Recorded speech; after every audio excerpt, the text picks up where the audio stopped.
Hello and welcome to the monthly program of the Historical Society of Berks County. I'm your host, George M. Miser IX, President Emeritus of the Historical Society of Berks County. It should be noted that this program is telecast live on the first Wednesday of each month at 7. It repeats Friday at 10, Saturday at 6, and Sunday morning at 9 a.m.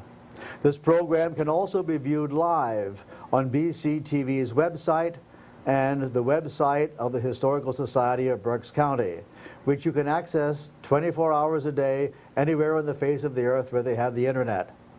Welcome all to our November 2011 program. Seated to my right is Joshua Blay, Curator and Associate Director of the Historical Society. Hello, George. And seated beside Joshua is Simon Bertlet, Executive Director of the Historical Society. Thank you, George. Good afternoon. Our museum store, and research library, the Henry Johnson Library, are open Tuesday through Saturday from 9 to 4. Got a couple closings to tell you about this month, just in case. We're going to be closing at noon on Saturday, the 12th of November.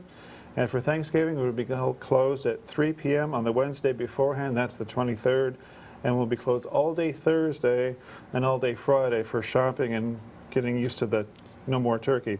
We'll be open all day Saturday the 26th, normal schedule from 9 to 4. And as always, thanks to our October Halloween snowstorm, just wanted to let you know, just in case, stay tuned to FMZ for weather-related announcements for clothing. With the holiday season coming up, don't forget to visit our museum store. Whether or not you are looking for something for yourself or something to give away, you'll be hard-pressed to walk out empty-handed. We have a large inventory of Reading and Berks County histories, both new and pre-owned, and we also have a wide variety of craft items and toys. Stay tuned later in the program for our monthly specials for November. I'd like to remind the viewers that for as little as $40 a month, you can be a member of the Historical Society as well.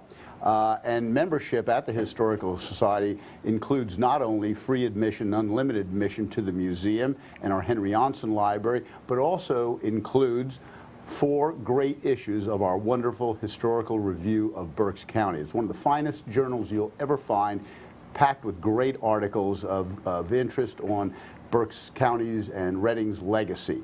In addition to that, you get our members update newsletter in electronic version. You also get notified on exhibit openings, our 4 Centuries in Berks Historic Property Tour, and a lot more. It really is a wonderful membership that's worth every penny of it. For as little as $50 a month, you get all those benefits for everyone living in underneath the same roof. So I encourage you to join the Historical Society of Berks County, a wonderful organization, one of the oldest organizations here in the county. And while we're on the subject of membership, Simon, we remind you, the viewers at home, that Berks Community Television, BC TV, is a survivor and a tough venue, and unique that it's interactive. You're encouraged to call in with your questions and comments to 610-378-0426. Why not salute BC TV for all the great shows it provides to Reading and Berks, and send a check for $35 for a year's membership. Mail your check to BC TV, 645 Penn Street, Reading 19601. Remember, time passes, but operating expenses never go away. As you can see on the bottom of the screen there, the BC TV website, www.bctv.org, that's been really new designed with a lot of news features and programs. They'll also have new releases of information frequently, and you can also sign up for their email news blast, which is sometimes goes out more than a few times a day. So make sure you check out their website often. And there's material there that you don't see in the newspaper. Nope.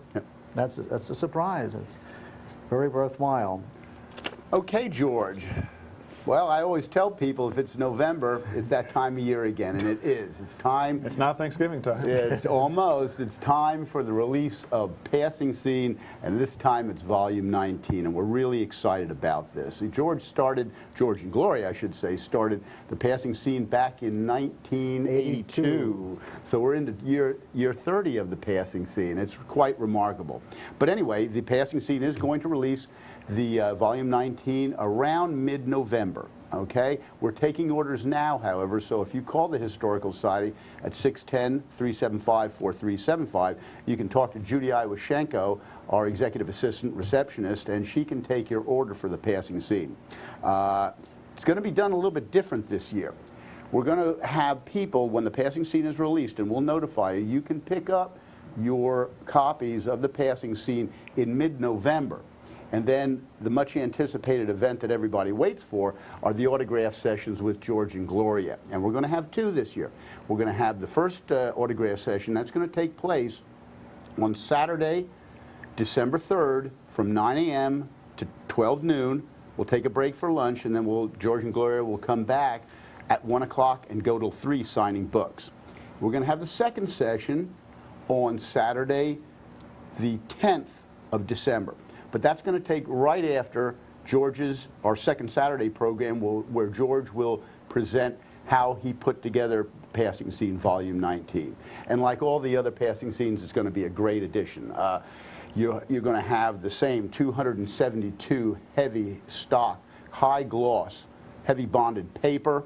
It's a hardbound volume.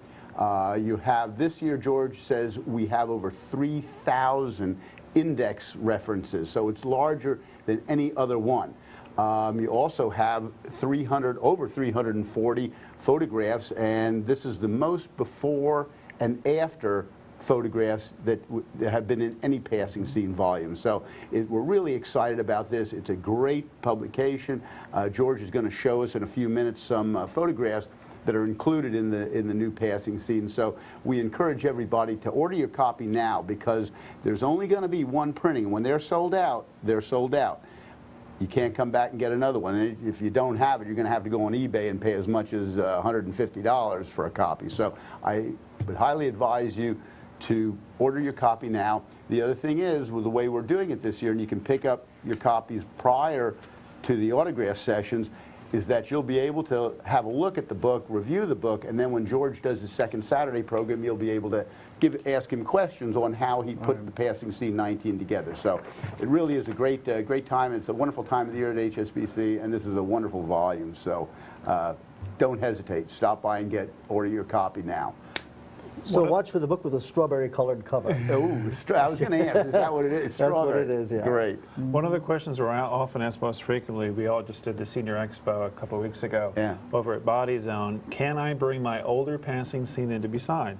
The answer is yes. Sometimes we sort of jokingly encourage George and Gloria to get a stamp.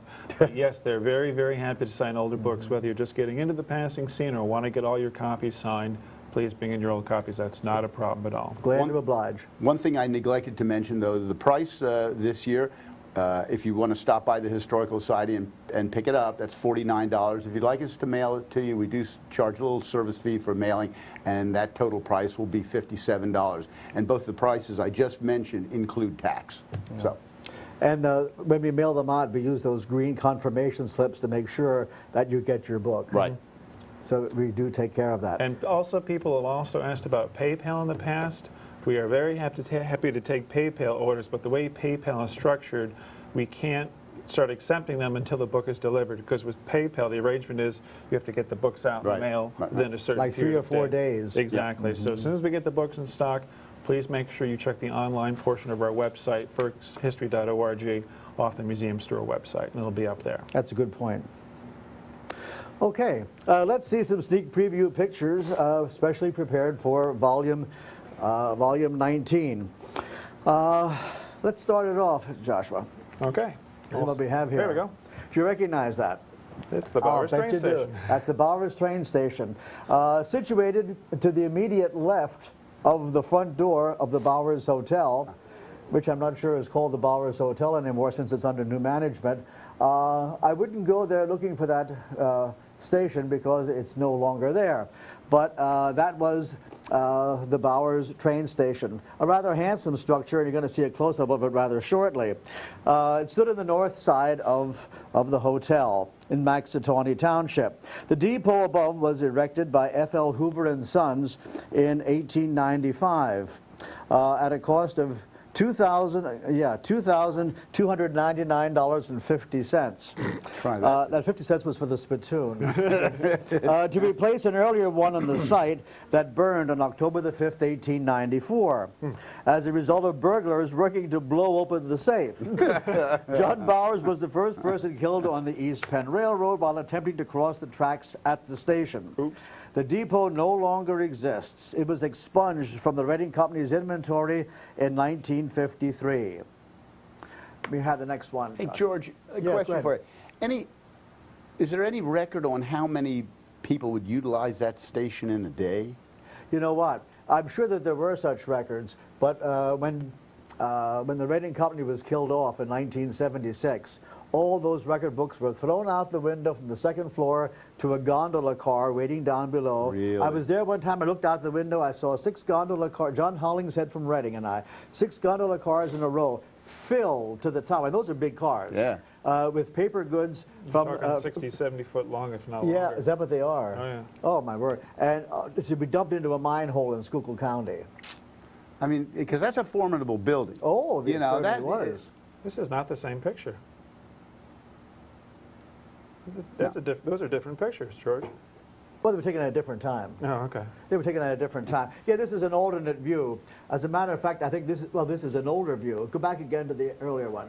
Right here, you can see it's the same doorway here, but at BO, that's the telegraphic code for Bauer Station. Really? Okay. And those are missing in the next photograph, and these lanterns here are a little different. What happened was I came across this picture. This is fairly early.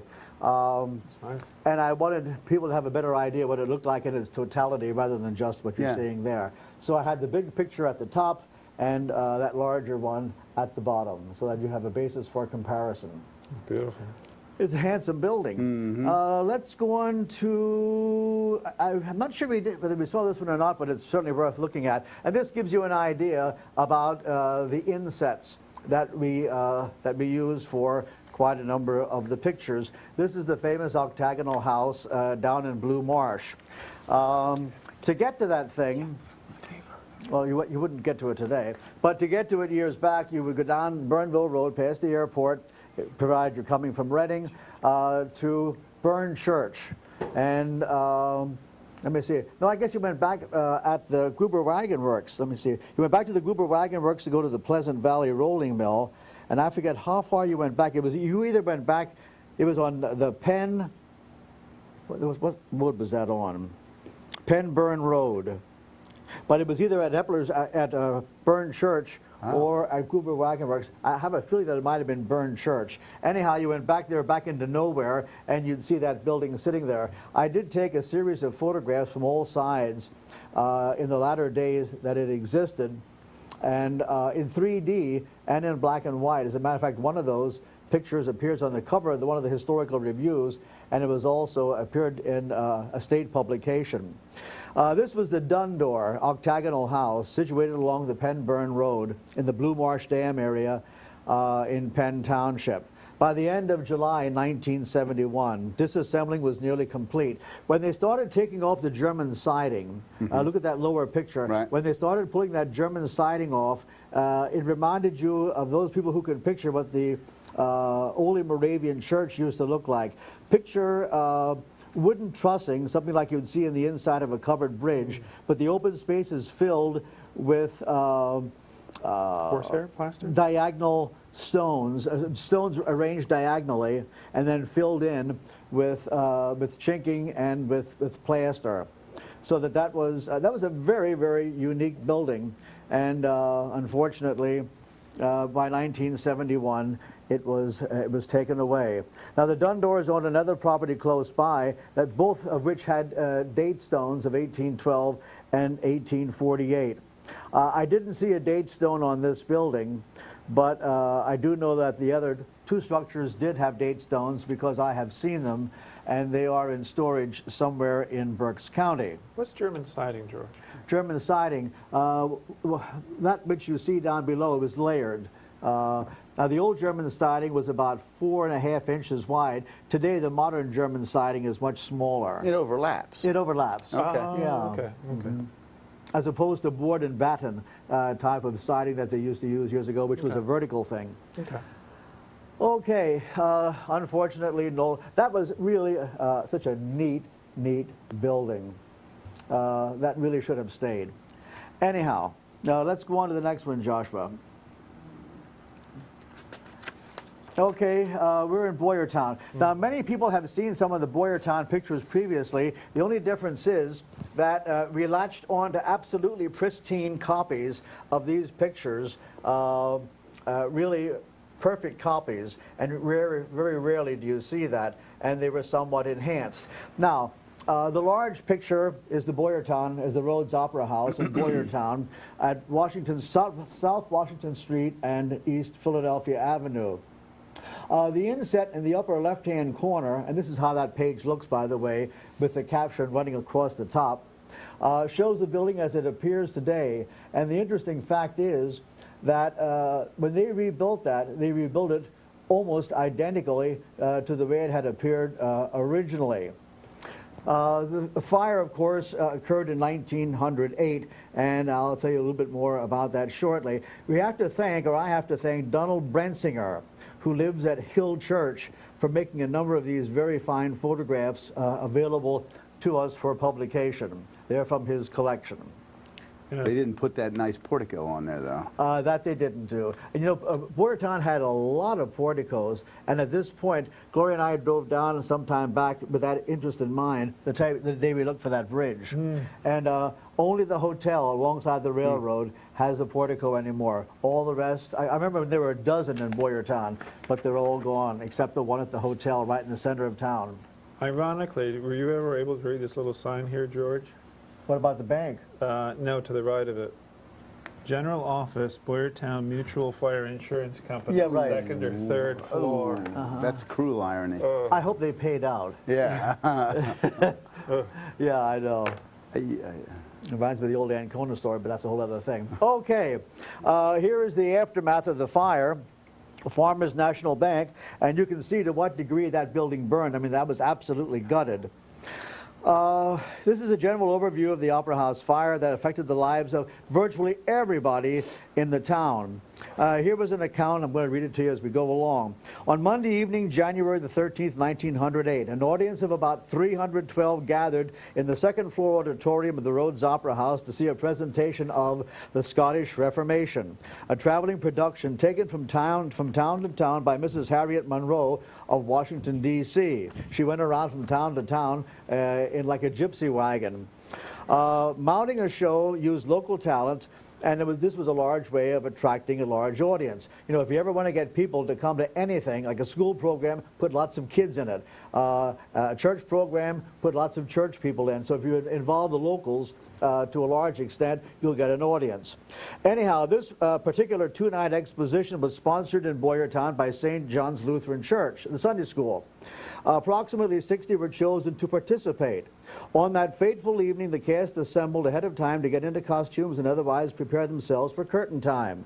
To give the Scottish Reformation, and this is how this fire occurred, an historic and authentic look, and the impracticability of hauling sets around in a horse-drawn wagon, 3 1/4 by 4-inch glass lantern slides appropriate to the subject were to be projected onto the stage in lieu of scenery. So in other words, the scenery was projected in the back of the people. And someone said to me one time, well, if they walked in front, wouldn't that affect it? And the answer was, it did. Unless they were they reverse projected? Oh, no. No. Lantern slide projectors in 1908 were of 2 types. Ones that used anemic low-wattage incandescent lamps, mostly for home use, and the commercial units that provided the large, bright pictures through the use of illuminating gas. Make a long story short, across the front of the stage, they had kerosene lamps as to give light to the people on the stage, footlights. And no sooner did they turn out the lights and they turned on the illuminating gas valve, they heard this hiss throughout the auditorium, and people were getting concerned about this strange hiss. Apparently, that illuminating gas at that time wasn't noticeable odor-wise. I guess today they put something in that notified, but those days it didn't. But they heard this hiss, and some fellow came out from behind the curtain to say, folks, it's going to be okay, everything is under control, and he kicked over one of the kerosene lamps. The kerosene ran out, ran across the stage, and in those days before asbestos curtains, the velvet curtain, which had been there for a while, caught fire, and the minute that caught fire, whoom. Like someone described it, I remember talking to the telegraph operator who had, back about 1960, who had been at the telegraph office down at the railroad. He said it was like a prairie fire. The fire just, before they knew it, the whole place was being consumed with both gas and fire. So everyone started running for the door, and because the people in the back, they ran out of seating, so they put up folding chairs, and the folks ran back, knocked over the folding chairs. People stumbled over the folding chairs. They ran down the steps. The first couple of people out managed to escape without much trouble, but the doors opened inwardly, and everyone raced down the steps. They packed behind the door. No one was in a position to back up the stairs, and they were asphyxiated in the stairway. Were they eventually burned? Well, a goodly number certainly were. But the cause of death, according to most people, was asphyxiation. To make things worse, they had a fire escape, but they had folding chairs and tables propped up against the fire escape. And so the people couldn't escape that way. The ones who made it out of there without too much difficulty were a lot of the folks who were in the Scottish Reformation, the play, because they ran backstage. On the left-hand side, there's a doorway that's still there on South Washington. They ran out the stage doorway down to the street, and they escaped. Of course, there are all kinds of horror stories about the little girl who left her best coat inside, and she went back inside to get it. And there were quite a few stories. At one time, you spoke to the old-timers in Boyertown, and they will tell you that everybody lost somebody. And it was really, really a bad thing. More than a few cases I remember. Whole families. Families, whole families were wiped out. Yep, absolutely. Let's go on. The whole story, by the way, there are more pictures to that series. There are about 5 or 6. And we're going to go on to the Boyertown, the Boyertown National Bank building, which today would be what, Penn National Bank is the institution today. Give me a second here. I want to check something.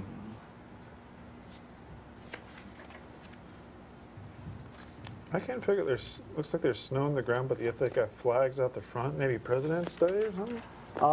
You mean there? Yeah, I'm not sure about that.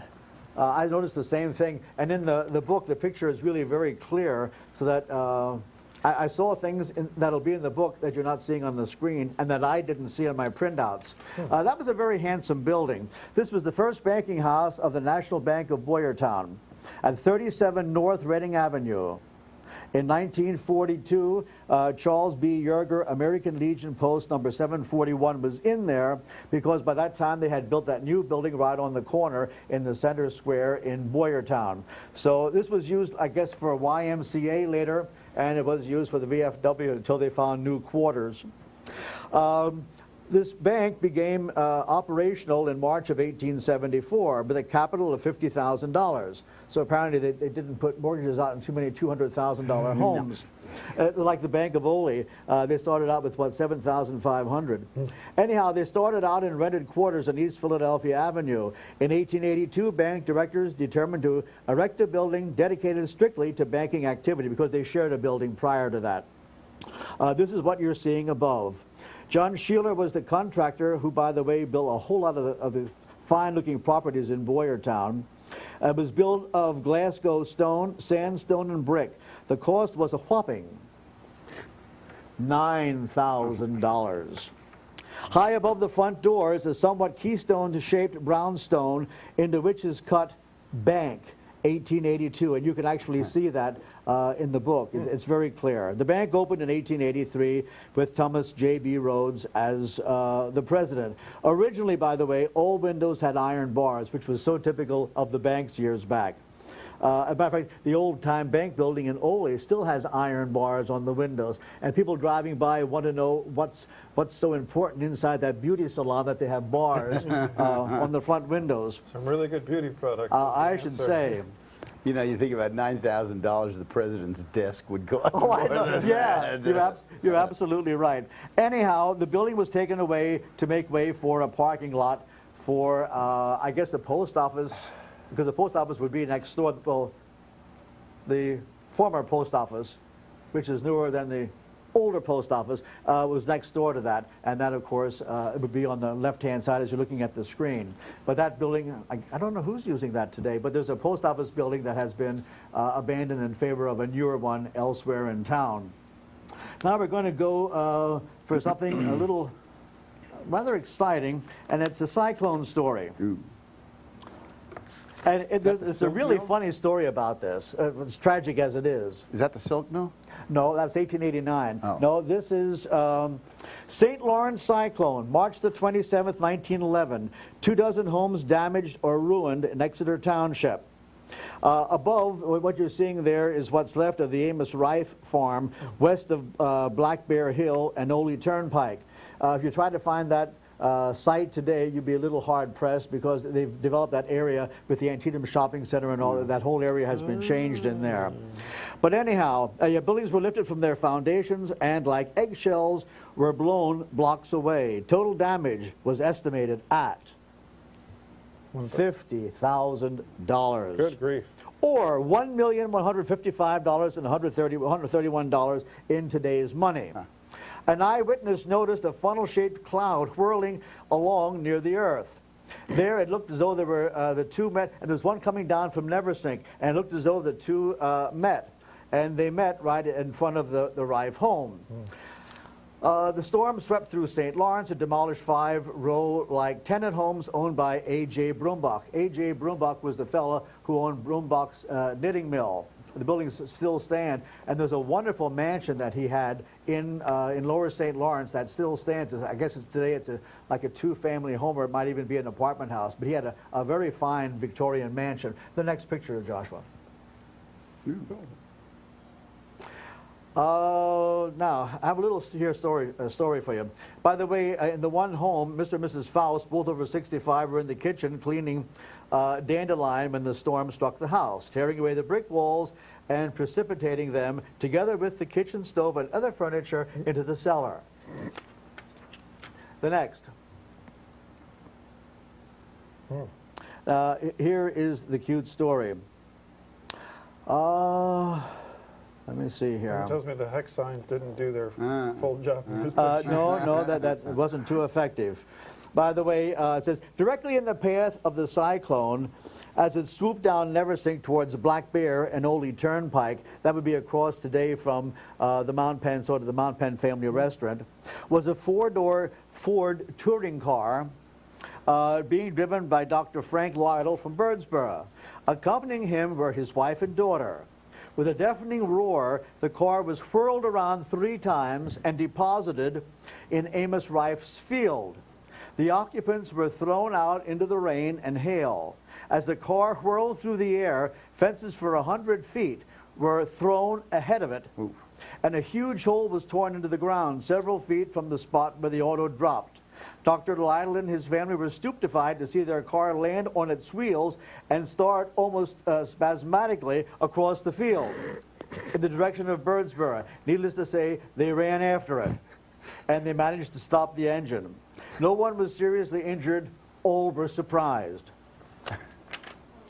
Let's go ahead. Get the bang for their buck on that purchase. Yeah, right.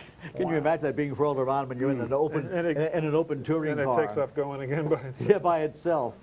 Let's see. This is a very interesting. Oops, the next one, Joshua. Sure.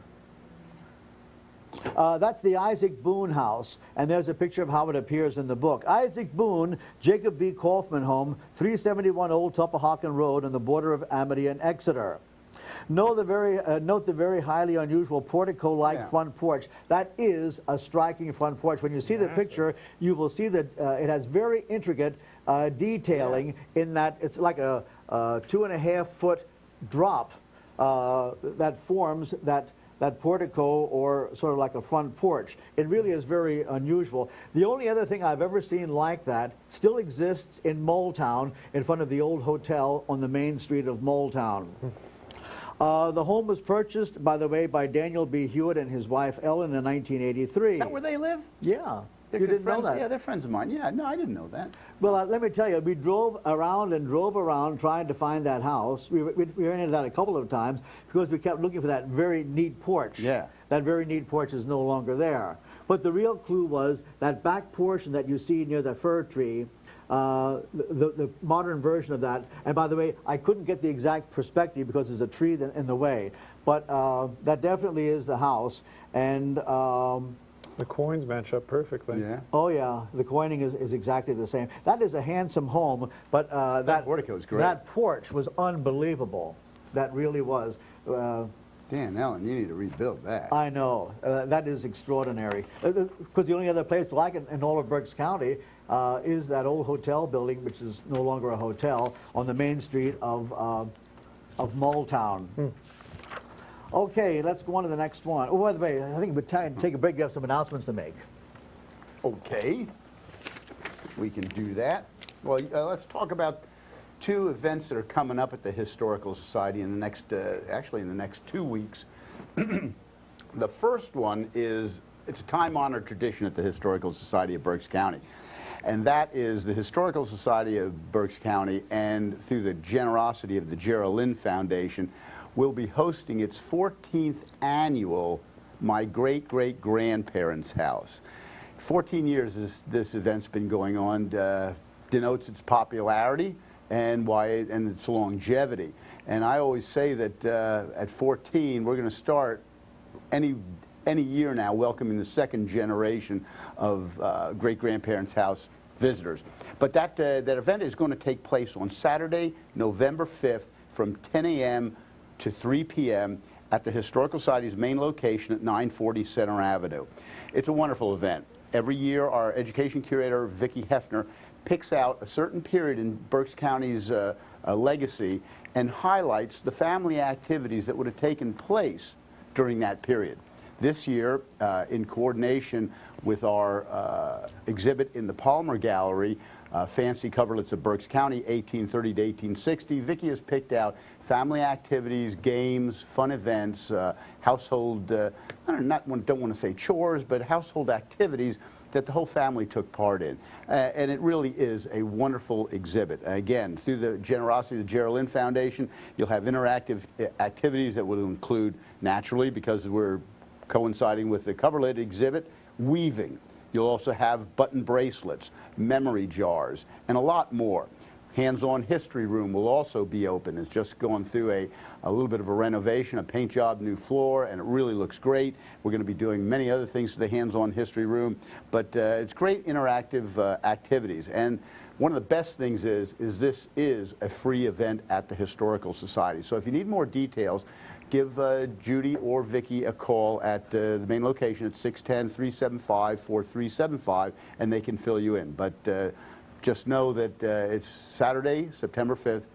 November. Excuse me, November 5th, thank you, from 10 a.m. to 3 p.m. That's 3 days hence. Today, Yes. November the 2nd. That's right. So that's one of the events. Then the next event will take place, and that's going to be our second Saturday program for November, and that's going to take place on November 12th, and that will be the second Saturday program. But in addition, we are going to be hosting the annual meeting of the membership of the Historical Society of Berks County. That meeting will take place, it's open to members of the Historical Society. That will take place from 9:30 a.m. to 10:30 a.m. and we'll be talking about where this Historical Society has been in the last year and where it's going in the future. We'll have reports from myself, from our treasurer, from our president, Mrs. Beulah B. Fair, and that'll take approximately 1 hour, and then we will have the second Saturday program. The second Saturday program is open to the public. Members are admitted free, and non-members, there's a charge of $5 for adults, $4 for senior citizens. But it's going to be a very interesting lecture this coming Saturday, or excuse me, on Saturday, November 12th, and that is going to be Trinity Lutheran Church, 3 Centuries of History. And that's going to be delivered by Trinity's historian, Brian Trupp, and he's going to share interesting facts about the history of Trinity Lutheran Church, okay? Also, he's going to be talking about the new book that he has just published on Trinity, Old Trinity. So the day is also going to include some vintage black and white movies that were taken from 1929 to 1933, and he also has Technicolor movies that were shot from 1946 to 1952. So it's going to be a really good program. You know, Trinity Lutheran Church is a landmark in Reading.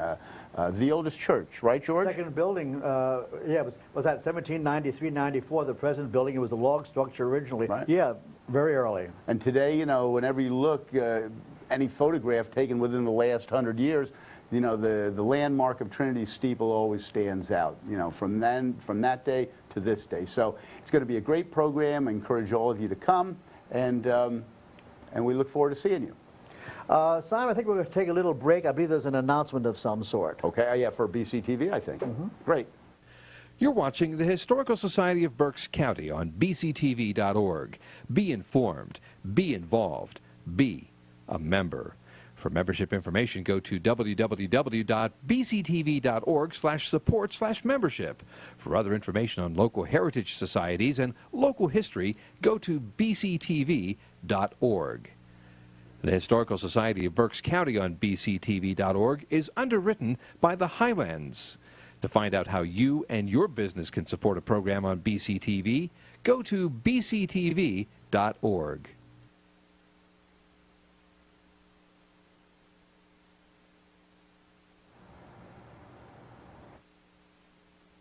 Okay, I think we've got a few sneak peeks from the collection, but before we get to that, as we mentioned at the beginning of the program, one of the many benefits of membership is that members get 10% off in the museum store.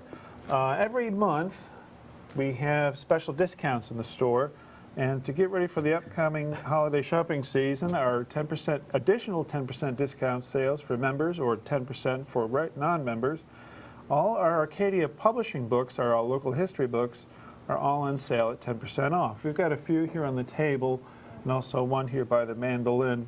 Images of America, a Jewish wedding in Berks County, that just came in. The Sunnybrook Ballroom, that's a popular seller for us. I didn't see that one. I don't have it with me, but that was Montgomery County, I believe, right? Yeah, it was Montgomery. Yeah. You know, this one on the Jewish history has more commentary than most of those Arcadia books. There's a good explanation in there for a lot of those photographs. It's one of the best ones that I've seen of Arcadia. We just got that book in, I think, late last week, so that's the newest item in the store. Now, George, I know it's beyond the Berks County lines, but were you ever at the Sunnybrook Ballroom when they had concerts there?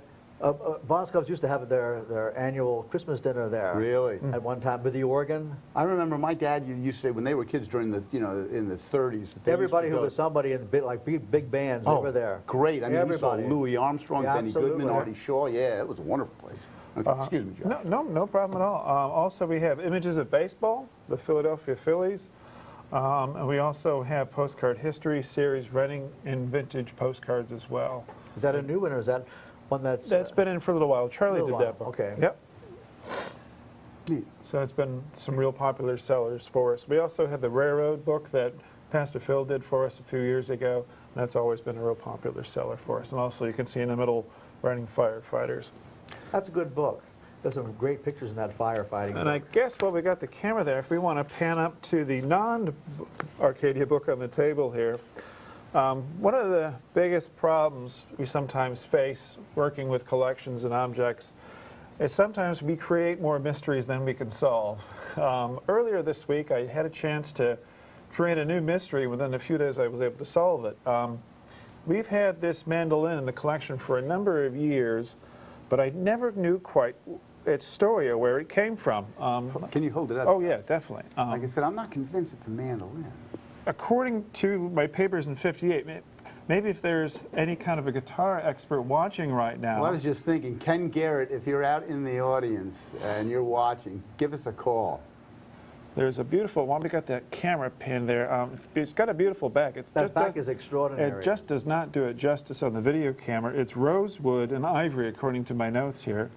But this mandolin was made by Joseph Bowman in Chicago. And you're probably saying to yourself, well, what the heck is this doing on BC TV? Well, the answer is it was played, the first of its kind in the city of Reading, was played by an outstanding musician in Fix's Barbershop in 1889 at 249 Penn Street. Unfortunately, we have no idea who that artist was. I'm not sure if it's this particular piece or this design of the piece won an award at an exposition in Paris in 1890, but it came to us from Mrs. Margaret Haupt in May 5th of 1958. It's just an absolutely beautiful. Look at the abalone in that. He still has the pick. That is extraordinary. Look at how the etching on the keys. Yeah. Yeah. Tuning keys. Wow. Just a beautiful, beautiful piece. Mostly intact. You can see 6 of the strings are intact. We have the other 2 strings, but they're not taut. There's no way we're going to be able to show it to you, but on the beautiful inside the body there, I guess, like, what's the proper term for that hole? Well, the sound hole. Yeah, sound hole. Yeah. Inside that sound hole, there's just the absolute beautiful manufacturer's paper that tells you a bit about the history of the company. Basically a manufacturer's label, but just can't show it to you on TV. I'm sure you did. Did you do a web search on that company? I didn't get a chance to get a concise I bet you'll history. find something. Yeah, I'll bet. I'm sure. Check eBay. Yeah, for sure. Yeah, I bet. Certainly. And I also brought some smaller things if we have a chance to look at them on the graphics camera. These are quite interesting. I think they're quite neat myself. Neat little pieces. They're the glass paperweight souvenirs. We have about 7 of them in the collection. I have 6 of them that I brought with me. I don't know if we'll be able to get to them all, but there's a beautiful one there at Mineral Springs Park. Where are they, Josh? They're up in the graphics camera up front. Okay. Glen Hotel. Never Oh, that's a seen good that. one. By the way, that one fellow standing there is Gloria Jean's great-grandfather. Which one? Charles Dries, yes. Right by the trolley? Yep. Huh. Was he a conductor? He worked on the trolley and at Corsonia over the weekend, and on the regular on the Cotton Street. Well, the car that we have in the basement. Huh. He was on that. Really? Mm-hmm. Ding, ding, ding with the trolley. There's a few more there if you'd like to have a quick look at them. St. Mark's Reformed Church. Paul T. Slinghoff, pastor there many years. Brilliant man, became head of the Reformed Diocese. There's about 2 or 3 of these are actually churches. Now, would churches sell those as souvenir items, or would that Oh, be just... sure. Really? Now, those doors on the side used to open up into the Sunday school room, so when they had a big affair, they'd open those doors on the right-hand side, and you had an auditorium that would hold a vast number of people because there was a balcony in the Sunday school room as well. Huh. It doubled the size, virtually, of that room. Where is that, St. Mark's? St. Mark's, across, well, the school isn't there. Greenwich, near Schuylkill Avenue in Greenwich. Oh. Actually, Greenwich and Ritter, I guess. And there's St. John's Evangelical Lutheran Church, Reverend Klein. St. John's. And there's a little mini inside of a photograph of him right there, too. St. John's. They're about 3 or 4 inches wide, couple inches They're great. deep. Yeah. And hard to photograph. Yeah. That's great. They come up so on the graphics camera here. You Oh, ever that's see those right. on Yeah, eBay, that's right. George? Those are live. Oh, those are okay. I forgot that you're on the graphics camera. They're really thick glass, so they're pretty. Yeah. They're pretty solid, pretty heavy. We also have one of the First Defenders Monument. That was on display as part of our Green Gold Artillery First Defenders case there we had for a while, but now we switched over to political stuff because we're a polling place coming up in about a week or so.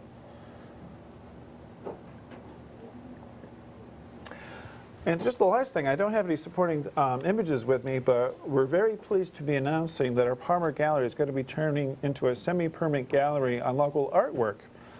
We have more than 200 paintings and other pieces of art that we just haven't really had a good chance to share with the public, so we've decided that every about 6 months or so, we're going to be mounting a theme, and our president, Beulah Fair, who's such a huge fan of Burke's art and also horses, is going to be leading our first topic off with horses and cows, so we've been gathering some art. If you have any Berks County art related to that topic, we'd be glad to have a look at. Anything would be covered by our insurance policy. But we are, I know some museums have viewed the phrase, but we literally are opening our vaults and seeing what we have, and we're just so excited to be able to share this artwork. The first one is going to open up in early February, so keep an eye on Newsbit's website and the TV show. Just some really beautiful portraits by Whitman, Spang, Shearer. Just some really nice pieces are going to be coming out into the open for the first time in years, so do stay tuned. And you'll be happy to know, George, and I don't think it's too premature. We're going on a concerted effort to move the Boss car from Boyertown back into the transportation. Wow. Yeah, so we're looking. Because I want to put that in volume 20. Because I have good material on that. Good. So that's great. We're getting all steamed up. Yeah, we're getting charged up. That's right. Oh, that's good news. That's great news. That really is. Let's take a trip down the river, George. Let's do that. I started reading some of the old Reading Eagles. If we have the next view of the River Carnival. Canoe Club's Schuylkill River Carnivals between mid-June and early September. They were at Haines Lock, Haines apostrophe, on the Reading, Muhlenberg, and Bern Township, because it spanned both sides of the Schuylkill River. Between 1902 and 1909 specifically, thousands gathered along both sides of the Schuylkill's banks between Haines Lock and boathouses and Lyce's covered bridge to watch elaborately decorated canoes festooned with all sorts of lighting effects slowly ply up the river and return to the starting point near Carpenter Steele's ironworks. John Heaster's excursion boats usually were docked along the way with the cadet or ringgold band on top serenading both participants and spectators. Oftentimes the steamboat City of Reading with a band on top led the water parade with its powerful spotlight showing the way. Thousands of Japanese and Chinese lanterns were everywhere to be seen, especially around the Berkshire Country Club and the bungalows of George F. Baer and Daniel Driscoll. They offered big prizes. There were times, when there were 10,000 spectators who would show up and line up both sides of the Schuylkill River from Haines Lock down near Carpenter Steele. Haines Lock today is on the property of Carpenter Steele, up to Lyce's Bridge. Wow. It's quite a story, and I have to thank Chris Papadakis for making this rare picture. But when I first saw this, I wondered, now what in the world was that? And the more I looked at it, I realized that this was obviously for some sort of a river carnival. Remember when they used to have the river, what do they call them, not the cavalcades, the river there at the boat works. Yeah. On the Schuylkill. They used to have some pretty big times, and of course they knocked the dam out, and that ruined everything on the Schuylkill. Well, I'd love to find out where you could get that kind of Japanese lanterns. Those things are they're great. Well, I can enlarge that picture for you. Well, you can. But you can't tell. I mean, I know. Those are people neat. In the audience can't tell until we got a chance to look at the photographs close up, and those are beautiful. Those are magnificent. Really neat. Did you ever figure out where this photo was taken, George? Oh, sure, Haines Lock. Yeah. That's the old bridge. That's the old Beltline Bridge. Beltline Bridge, right next to Price. Right next. Yeah, right. The abutments are still there. Wait a minute. Somewhat. From where it goes, where you take 12 over the Schuylkill, right there at Carpenter. Oh, that's that. Yeah, when you go past Carpenter Steele, with Glenside, if you're heading over to 5th Street, Glenside, the houses are over here, and Carpenter Steele is here. Yeah. When you make that little turn, you look down, you can see part of the old bridge, where the old bridge level was. There's a modern replacement that was built right next to it. Yeah, there's a modern replacement that But that is a neat picture. I was fascinated in reading those accounts every year of those cavalcades. They must have been spectacular times. If you can imagine, 1,000 of those things illuminated going up and down the river on all those boats. And there were times when they had as many as 400 canoes decorated like that for those carnivals. That must have been incredible. Yeah, it was absolutely incredible. Wasn't the paper mill on the east side of that bridge? Was that Van Reed paper mill, or which paper mill was that? You think of Bush on this paper mill? That's right. That's at the mouth of the Tulpehocken. Right. Yeah, Van Reed's further down. Yeah, the mouth of the Tulpehocken. Further up. We have something interesting coming up. If we have the next picture. Greshville, which is 1013 South Reading Avenue, the Greshville Hotel in Douglas Township along 562. We discovered in doing some research something that the owners didn't realize, that this hotel is 200 years old this year, and they're going to be having an observance of the 200th birthday of the Greshville. This is built on the western slope of the Furnace Hill. Historically, large deposits of limestone were quarried and crushed hereabouts. I did some checking of the old Reading Eagles, and it's surprising how many people were hurt in those limestone crushers near Greshville. That was not a great place to work. But it gave work to large numbers of men. The actual age of the hotel is, we can't give an exact date, but it works out to about 200 years. It was first conducted by Johann Adam Gresch, 1778 to 1831, who also kept a store and ran a distillery. In doing the research for the book this year, I'm astounded at how many distilleries we had in Berks County. I had no idea there were as many as there were. I keep coming across these references in Albany Township, in Greenwich Township. Here, there was a distillery on the property. They need rye, I guess. Yeah. Mm-hmm. Well, you know what? They said in some of the articles that if they wanted to ship goods, like to Philadelphia, apples and whatever, those things didn't hold up well in shipment. Right. But if you distilled them, it brought more money, and it was a convenient way to move the merchandise. So that there was a lot of money to be made in the distillery business. Anyhow. The property was sheriffed in 1828. To make a long story short, it stayed had a number of owners until about 1851, when Adam Gresch had the hotel, and then it went on to a son. There was a post office in the hotel originally, and then later on they built a general store across the street, and the post office was over there. Greshville's post office operated, by the way, from 1853 to 1906. J. Bechtel was the first postmaster. Let me see. Above, we see, this is today, believe it or not, the entrance to the hotel. Now, years back, the entrance was, of course, on the front facing the highway, 562, the state road, and that would be on the far right. There's the old front porch that led into the hotel.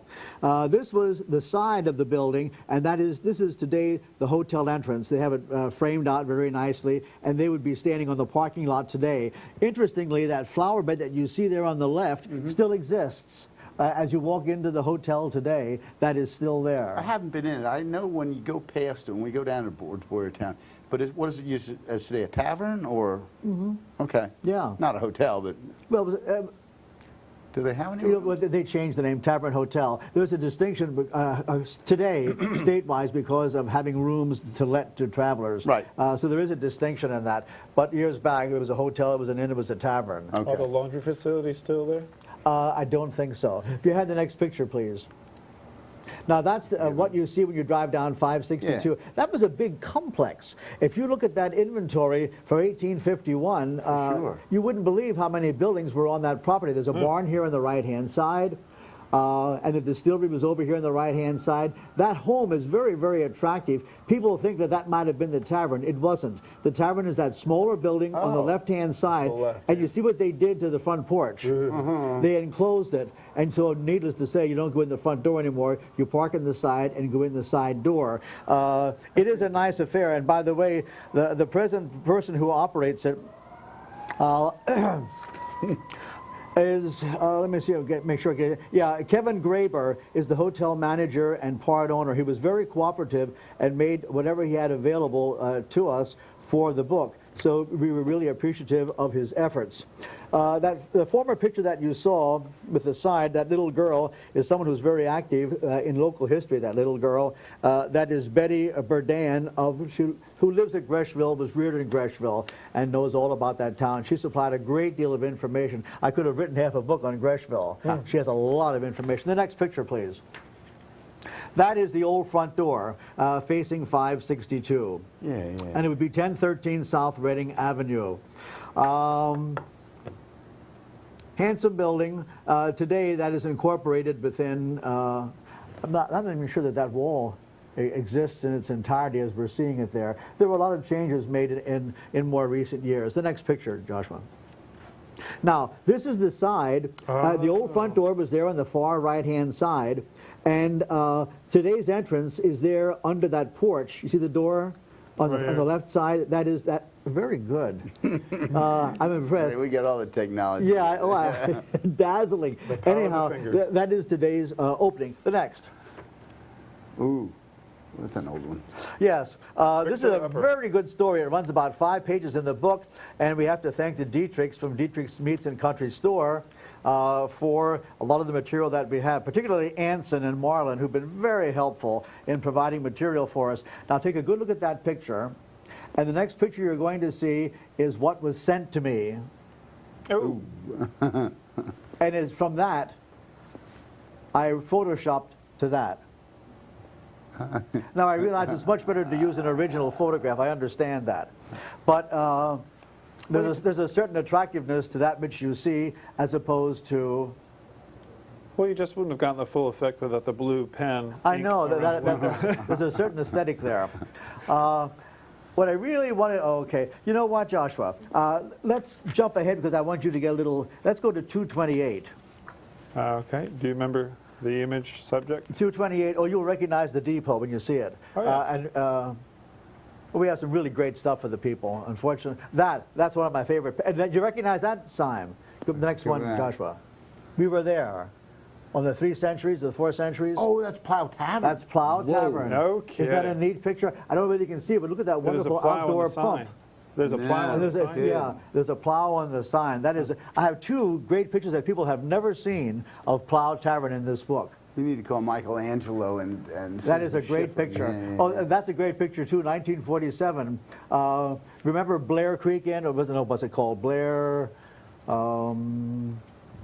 We were there on one of our trips with the, no, you weren't here, at the Historical Society. However, when we were there, they weren't selling lobster dinners for $1. That was 1947. 228. We can get to that one. Here we go. This one? Yes. Talk about that one, Joshua. Oh yeah. This is Hamburg Depot on the original Reading Company main line between Reading and Pottsville. You're actually standing on top of 61, looking to the west. That station is no longer there. It's part of a foundry supply company there. I forget the name of it. It's forget the name's not coming to me. But you're actually looking at an underpass.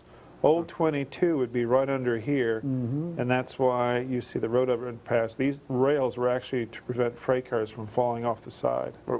Like they had in the Never Sink Mountain and the Mount Penn. Yeah, just a beautiful shot. You can see there's like some sort of a coal dealer or a feed dealer here because there's a trestle here where they would open up the chutes. And that building over there on the left.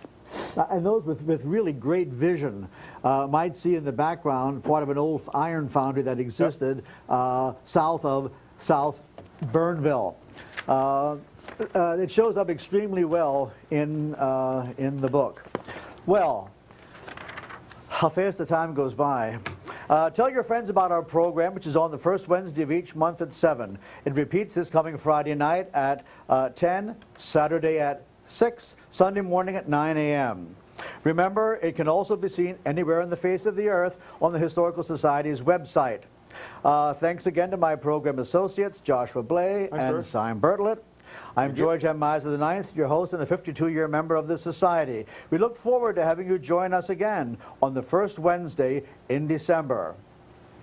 See you then.